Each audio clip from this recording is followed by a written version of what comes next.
Aladdin.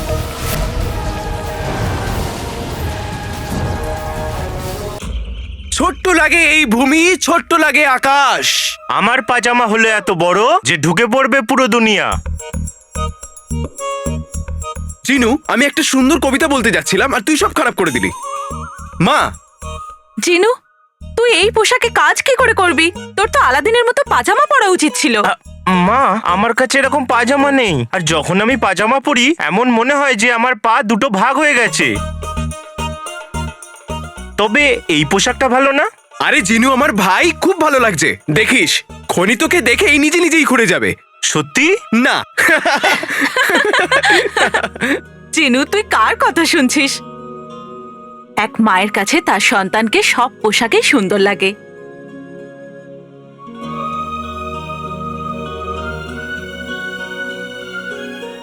ঈশ্বর তোদের দুজনকে সব অশুভর হাত থেকে রক্ষা করুক। আর আমাকে তোমার এই বড় ছেলের থেকে। আরে মা,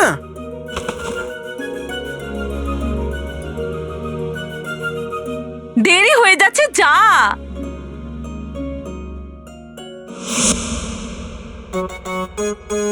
সাবাস, আরে আমার সোনার টুকরো।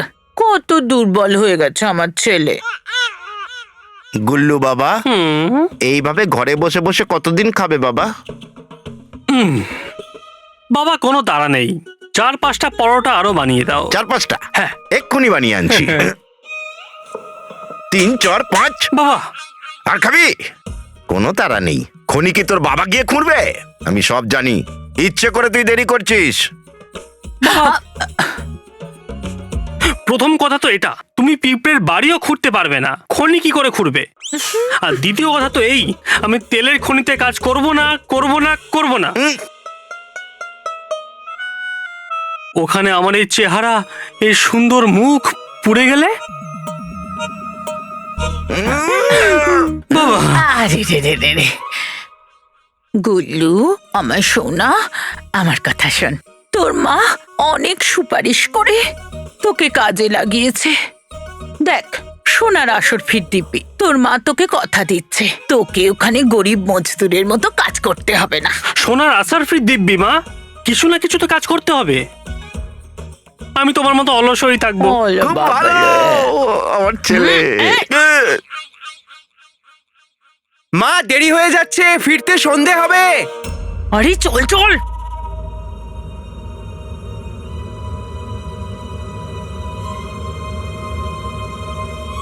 আরে আলাদিন! ও হো হো হো হো হো। দেখলি গুল্লু সোনা, শেখ চিনু আর আলাদিন ওই কাজেই যাচ্ছে। জানিস কেন? কেন মা? সোনার আসর ফির দিব্যি গুল্লু, কারণ ওই কাজের পুরস্কার অনেক বড়। পুরস্কার প্রীতিকে দেবে নাকি মা? এই প্রীতির আচার বানাবি তুই? আরে প্রাসাদে যাবি তো আসল মজা পাবি তুই। ও তো প্রীতির থেকেও 10 গুণ বেশি সুন্দরী। তোর ইচ্ছে, তুই যাবি কি না যাবি, নাকি বসে খাবার খাবি?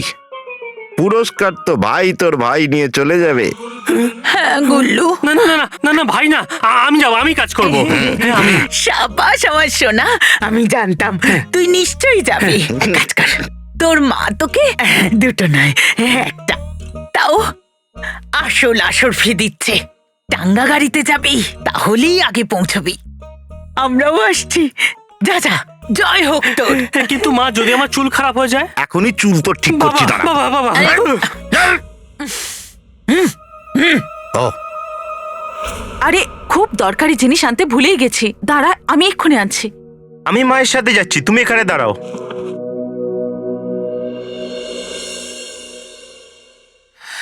সোনার আসর ফির দিব্যি মিয়া। আমার চোখে তো ফারাসের রানীর মুকুটটা ভাসছে। বেগম একটু সামলে, এমন না হয়ে যায় যে হীরের সঙ্গে তোমার চোখ দুটোও খুলে পড়ে যায়।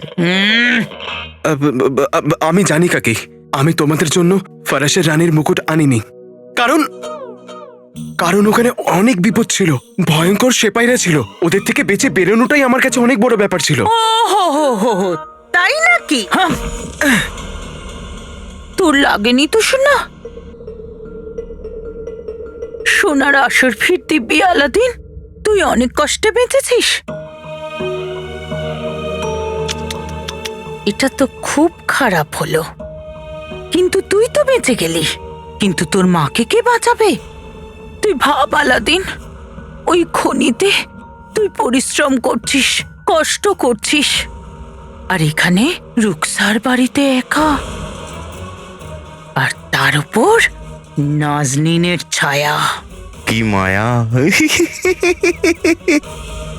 আলাদিন, তোর মায়ের গলা টিপে ধরলে এমনটা যেন না হয় যে তোর মায়ের দমই বন্ধ হয়ে যায়।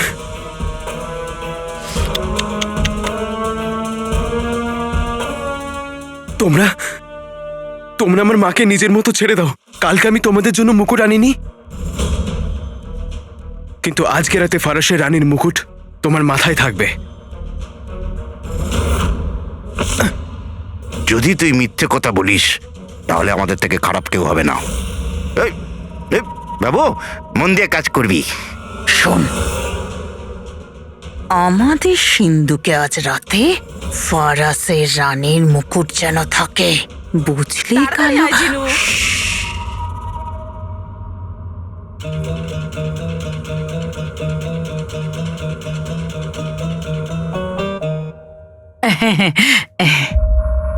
কি হয়েছে? হয়েছে কি আর হবে রুকসার, আসলে আমি জানতে পারলাম যে আলাদিন একটা ভালো কাজের জন্য যাচ্ছে, তাই আশীর্বাদ দিতে এসেছি। খোদা করুক তোর আলাদিন মাথায় যেন জয়ের মুকুট পরে আসে। হ্যাঁ হ্যাঁ হ্যাঁ, চলো, আরো অনেক কাজ আছে।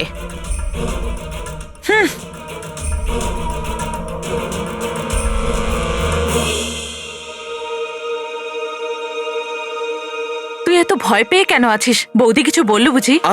না মা, ব্যাপারটা হচ্ছে দেরি হয়ে যাচ্ছে, তাই জন্যে। তোদের দুজনের নজর কাটিয়ে দি, তারপর যাস। ঠিক আছে। আমারও।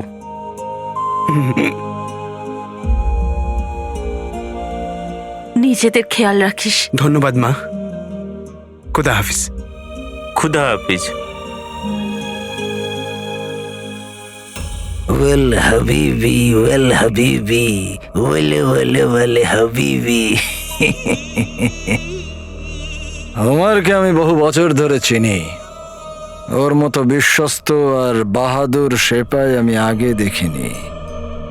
ওই কালো চোরকে আমার পায়ের তলায় এনে রাখবে ও।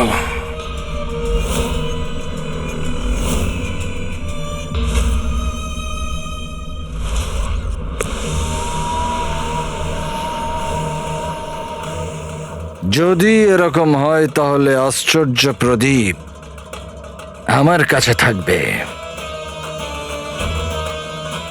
ওই আশ্চর্য প্রদীপ আমি হাতে পেলেই পুরো দুনিয়াতে জাফরের রাজত্ব হবে। তখন খোদাও আমি হব, আর শয়তানও। অবশ্যই হুজুর, সত্যিই আপনাকে কেউ আটকাতে পারবে না। এখন আমি যখন আমার ভাগ্যে এটা লিখে দিয়েছি তখন সেটা হবেই।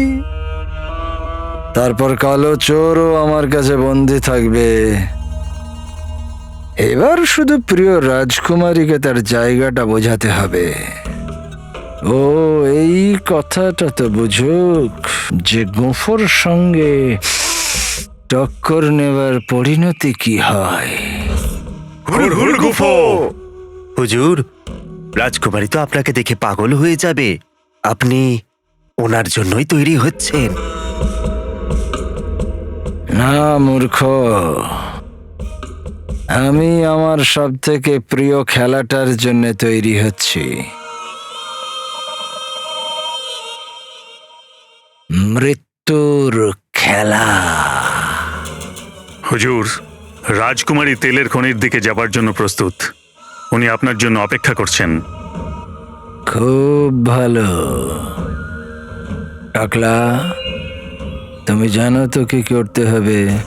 আগে হুজুর, সব কিছু তৈরি আছে। রাজকুমারীর বাগদাদকে নিয়ে দেখাই স্বপ্ন আজ প্রথম দিনেই ভেঙে যাবে।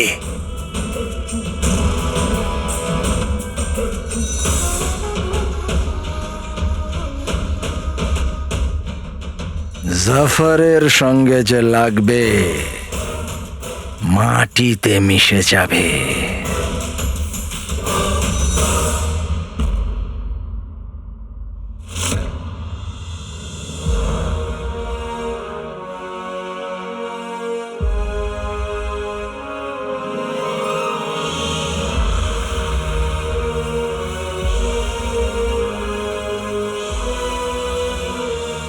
আকা, আমি ভাবিনি যে এই কাজের জন্য এত লোক রাজি হয়ে যাবে।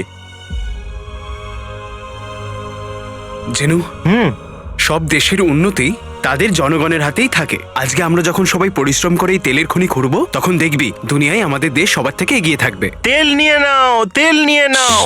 চল লাইনে। আপনি আসুন।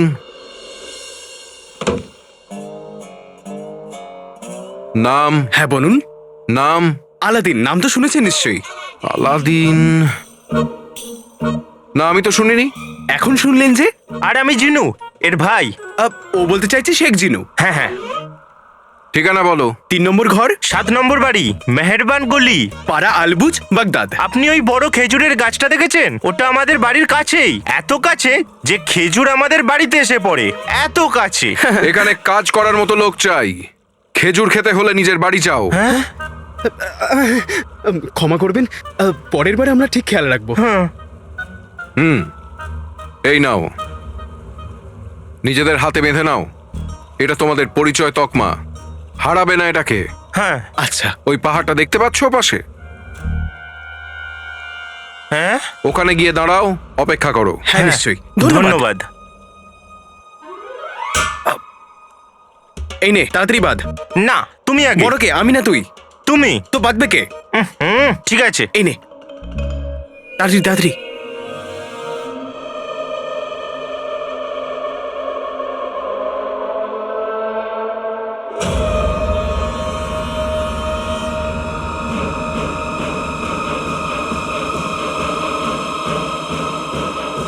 কুড়ি বছর আগে গুফো এখানে 20 জনের প্রাণ নিয়েছিল। জানি না আজ কতজন মরবে।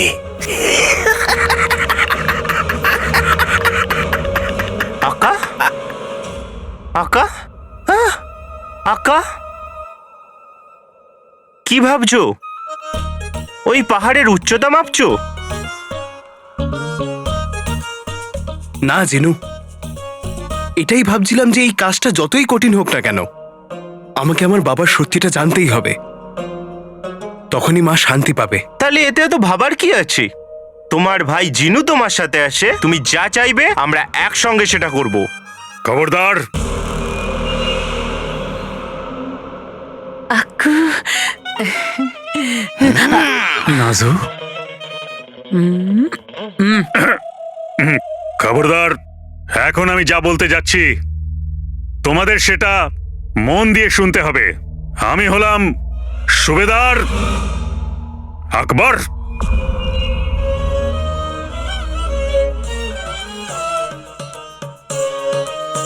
কে আমি? সুবেদার আকবর। আজ থেকে 20 বছর আগে এখানে খনি খোঁড়ার চেষ্টা করা হচ্ছিল। প্রকৃতি তখন এখানে তার রাগ দেখিয়েছিল।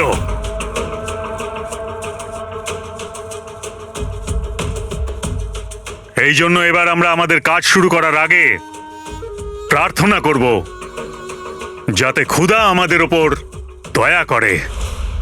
প্রথম প্রার্থনা করার জন্য উপস্থিত হচ্ছেন স্বয়ং রাজকুমারী ইয়াসমিন।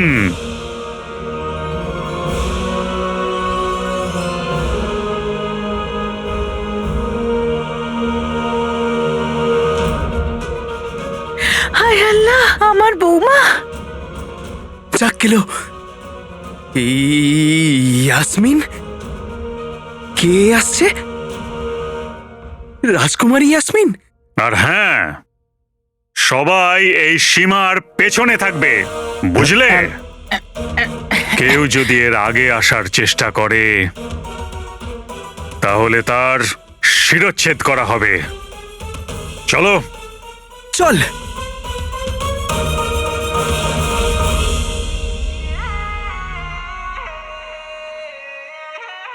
হ্যাঁ হ্যাঁ, আমার কাঁধের ওপরেই উঠে পড়ো। হ্যাঁ, এই চত্বর সব। দেখবি চিনু, এইবার আমি রাজকুমারীকে সামনে থেকে ঠিক দেখবো। আরে বাহ, কারুর প্রাণে তো প্রাণ এসে গেছে। এমনটা মনেই হচ্ছে না যে আমরা তেলের খনি খুঁড়তে যাচ্ছি। আমার এমন মনে হচ্ছে যেন তোমার বিয়ের সম্বন্ধ করতে যাচ্ছি। ওটাও হয়ে যাবে চিনু, রাজকুমারী ইয়াসমিনের সাথে। মনে হয় ঈশ্বর আমার উপরে দয়া করেছেন। তুই জানিস, মহামান্য বাদশার সাথে দেখা করবার যে স্বপ্ন আমি এতক্ষণ দূরে ভাবছিলাম, রাজকুমারী আসতেই খুব কাছে মনে হচ্ছে। আকা, আমি তোমার আনন্দের ভাগিদার তো হতে চাই, কিন্তু কারুর জন্য খারাপও লাগছে। কি? কার জন্যে? তোমার বন্ধু প্রিয় সমস্যার জন্যে।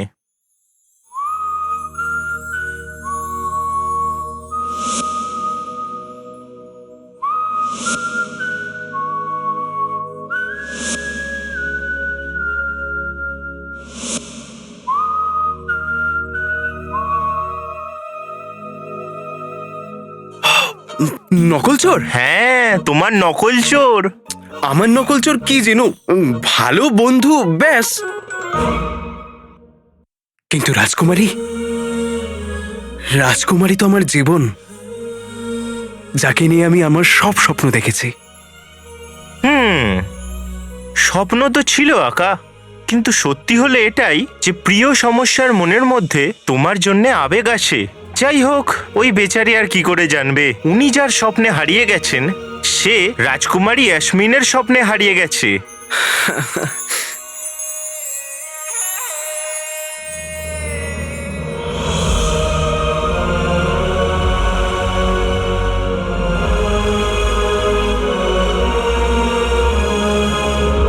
কালো চোর আমার বাবাকে ফিরিয়ে দিয়েছে, যার জন্য আমি এই তেলের খনির স্বপ্ন পেয়েছি।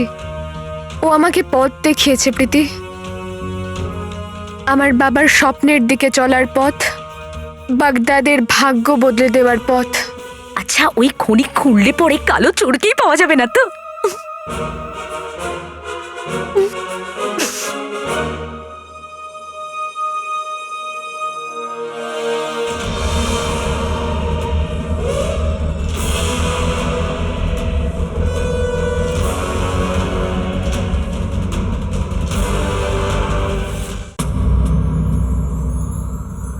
রাজকুমারী, আমরা তোমার স্বপ্নের কাছে পৌঁছে গেছি, বাইরে বেরিয়ে এসো।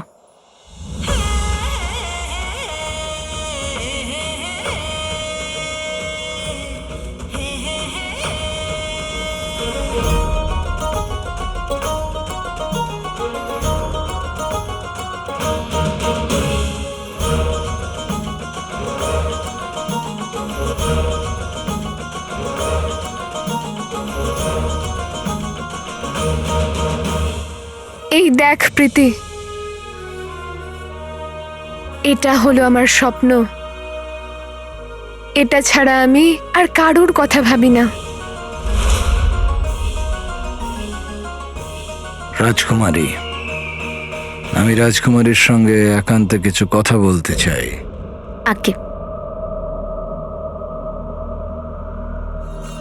সত্যি রাজকুমারী, আপনার এই আবেগ প্রশংসার যোগ্য। ধন্যবাদ। আমি শুধু এটাই বলতে চাই যে আজকে যেই মুহূর্তে আপনি আপনার উদ্দেশ্যের দিকে অগ্রসর হবেন, তারপর আর আপনার ফেরার কোনো রাস্তা নেই। আপনার কেন মনে হচ্ছে ওয়াজিরে আলা যে আমি আমার বাবার স্বপ্ন থেকে ফিরে আসতে চাইবো? কারণ এখানে এসে আমার পুরনো জখমগুলো আবার তাজা হয়ে উঠল। কারণ আজও আমার চোখের সামনে প্রকৃতির সেই ভয়ঙ্কর ভয়ঙ্কর বিপর্যয়টা দেখতে পাই আমি। দেখুন ওয়াজিরে আলা, আমি আপনার চিন্তা বুঝতে পারছি, কিন্তু এরকম নয় যে যেটা আগে হয়েছে সেটা আবারও হবে। ওটা একটা দুর্ঘটনা। দুর্ঘটনা জীবনকে থামিয়ে দেয় না।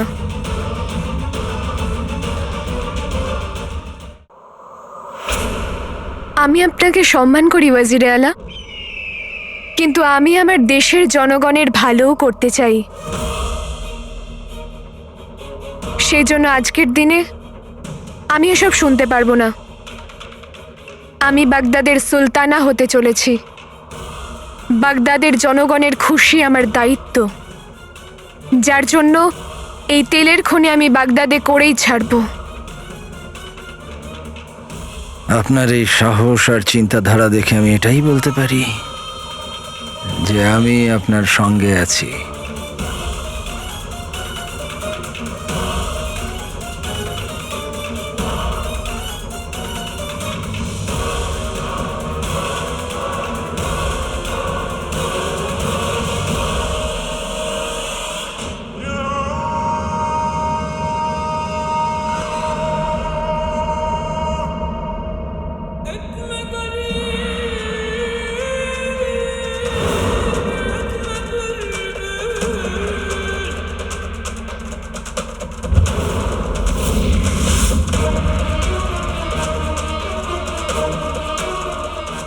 মনে হচ্ছে রাজকুমারী এখনো মানেননি। এখন এই পাথর দিয়ে খনি তো নয়, এদের সকলের কবর নিশ্চয় করা হবে। আপনার এই জে দিয়ে আমাকে বাগদাদের সিংহাসনে বসাবে রাজকুমারী। এবার আপনি নিজের চোখে জনসাধারণের ভয়ঙ্কর মৃত্যুর উৎসব দেখবেন। আপনার আত্মা এমন ভাবে কেঁপে উঠবে যে আজকের পরে আপনি বাগদাদের সুলতানা হবার স্বপ্ন দেখবেন না।